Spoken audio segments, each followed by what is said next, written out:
ഇവിടെ നേരത്തെ നമ്മൾ സംസാരിച്ച ലോക്കൽ സെക്രട്ടറി തന്നെ ഇവിടെ ഉണ്ട്. എന്താ സംഭവം? ഒരു വക്കീലെന്ന് പറയുന്ന ഒരു പന്നൻ വന്ന് നിന്നുകൊണ്ട് ഇവിടെ ഹിന്ദു മുസ്ലിങ്ങളെന്ന് പറഞ്ഞുകൊണ്ട് വർഗീയ തിരിച്ച് സംസാരിക്കും. ഇവിടെ ഒരു ഹിന്ദുവും ഇല്ല, ഒരു മുസ്ലിമും ഇല്ല. ഇവിടെ പോലീസിന്റെ നിയമം വശമാക്കി പോലീസ് നിയമം നടപ്പിലാക്കുക, അത് മാത്രമേ ഉള്ളൂ. അല്ലാതെ ഇവിടെ ഹിന്ദുവും ഇല്ല, മുസ്ലിമും ഇല്ല, ഒന്നുമില്ല. ഇവിടെ നിയമം നടപ്പിലാക്കാൻ ഒറ്റ കാര്യമുള്ളൂ.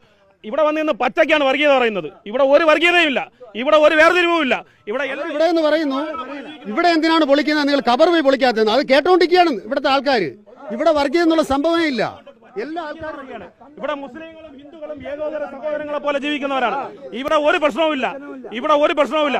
ഞങ്ങളുടെ ആവശ്യം പോലീസ് നിയമം നടപ്പിലാക്കുക. നമ്മൾ മാറി നിൽക്കുന്നു, പോലീസിന്റെ ജോലിയായി. പക്ഷേ പച്ചയ്ക്ക് വർഗീയത പറയാൻ പാടില്ല. ഇവിടെ നിന്ന് ഇത് കേരളമാണ്. വർഗീയത അംഗീകരിക്കുന്ന സ്ഥലമല്ല, വർഗീയതയെ തുളച്ചു നിൽക്കുന്ന സ്ഥലമാണ് കേരളം.